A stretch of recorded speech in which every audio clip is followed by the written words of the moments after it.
Hey guys, welcome back. Today we're taking a look at a carbon fiber tripod made by Mactrem. This one comes with a head, the way I got it here, but I think you can get it in different configurations and different heads as well if you wanted to.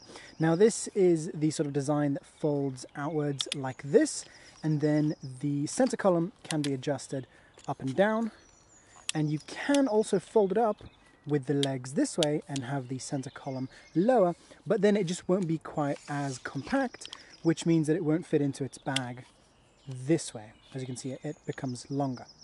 So for carrying it just in your hand like this, or in a larger bag, this would probably be easier just because you can open up the legs and then it's ready to go. Just a tiny bit quicker, saves you about 3 seconds. So then we have these latches here for adjusting the leg positions. This works on twist locks, which is something personally I don't like, but it is a little bit more compact than flip locks, which you just press. But this, I don't know, I mean, I'm always either turning it the wrong way or it just takes several turns to move it. So just not my favorite thing, but hey, it works. Takes a few seconds longer, but it's fine. Then we've got a twist lock for the center column as well. The head here has pretty smooth movement. Now the lock on the head here won't fully lock, which is not really a big issue because it does take a lot of pressure to move that once it's locked, but it means that it's maybe a little bit more difficult to fully lock this to the tripod legs, just because when you try and lock it, it still moves. Whereas if this was able to lock fully, then it just makes it a little bit easier to actually lock the legs and the head together. Because right now you see it's fairly easy for me to undo that again. We have separate locks for the tilt, which is this one here, and it does take about a full turn to go from locked to unlocked, and you can have it somewhere in the middle if you want to still be able to move it but not have the camera fall down on its own.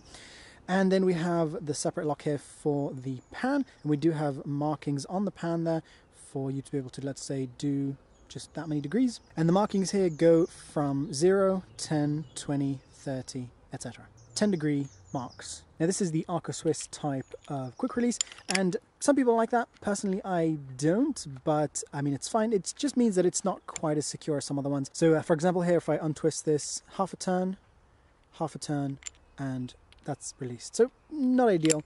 Over here we have the adjustments for the legs to be able to go out wider, and that's pretty standard, but it's a good feature and nice and easy to do on this tripod. On some of them it's a little bit difficult, and on this one pretty easy, and yeah, no problem.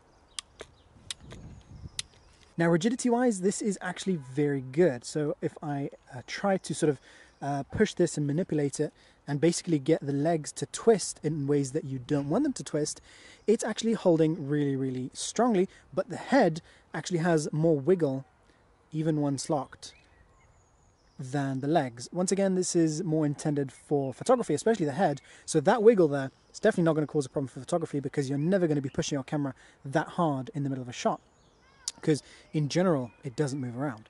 But the legs are actually strong enough for some video uses, like if you wanted to connect a video head onto here. This has a standard 3/8 inch connection, and that is removable so that you can screw this in backwards in order to have a 1/4 inch connection. This has rubber grips on 2 of the legs, which is nice for just holding it and moving it around. Now the legs are made of carbon fiber, which is very strong and lightweight, but does cost more than aluminium. And the center column is also carbon fiber, which is another nice feature because some center columns on carbon fiber tripods are actually not carbon fiber, they're made of metal. So this is nice. Now we have a little hook here at the bottom so that you can weigh this down with something, normally just your camera bag or something like that. Now once you've put this screw in to the correct depth that you want it to be, then you want to also lock this, and that actually locks it in place fully. And to change this over, you want to turn that, and then you'll be able to remove that. And this comes with a pretty standard bag, nothing special, but it works. It's fine. I'm gonna connect this as tight as I can and lock these as tight as I can with my fingers without sort of going nuts on it. So the tripod itself is very rigid, and the head is very strong. It is able to move eventually, but more than strong enough for whatever DSLR you want to put on there. And another nice feature on this is that the leg can come off and be used as a monopod.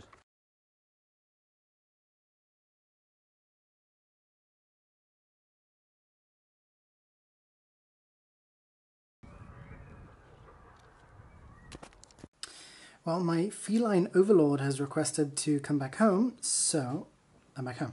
So how does this work as a monopod? Well, it works. It's a stick, it's nothing fancy, but it works. Then this can connect to that. You know, it is just so much easier to just close the legs of the tripod, and that's it, you have a monopod. So if you don't mind holding a little bit more weight, which I would prefer, if I have this with me, I would prefer to have it in my hand rather than put it on my back and then hold this in my hand, just because then it's just more weight on my back, which is, you know, a little bit annoying.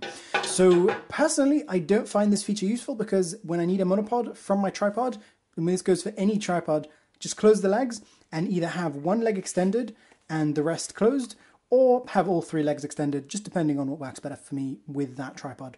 And it also saves you the time of fiddling around with all these things. And I personally don't like this connection method because it has a bunch of little pieces that can be lost and actually quite easy to lose in the process of switching this over. And here as a rigidity test, I've got all the legs open all the way and the center column down, and there's a little bit of flex, but not too much, and I'm pressing quite hard, so pretty good.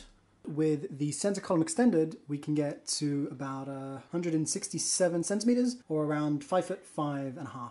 Something to keep in mind is that the legs on this don't feel quite as sturdy and durable as some other tripods, even similar tripods at similar weight ranges. These just, they flex a little bit, and I don't know, I just don't have that much confidence in them compared to some other ones, but with normal use they should be totally fine. But I would go with a different head than this. I like the Joby BH1, which are very small and compact, and are just nice and easy to use, and I like the quick release on them, so that's what I'd choose instead of this head. But this head does work fine, so if you like this, then yeah, it's fine. So as a conclusion, I would say this is not bad. I mean, it does what it's supposed to do. It's a tripod, it's pretty steady and works pretty well as it should, and it's not very heavy, and it's not super expensive. So pretty good, I would say. The head is a little bit heavier than I would want. I just find that this design takes a little bit longer to use than I would like, but it's definitely not bad. So yeah, it's okay.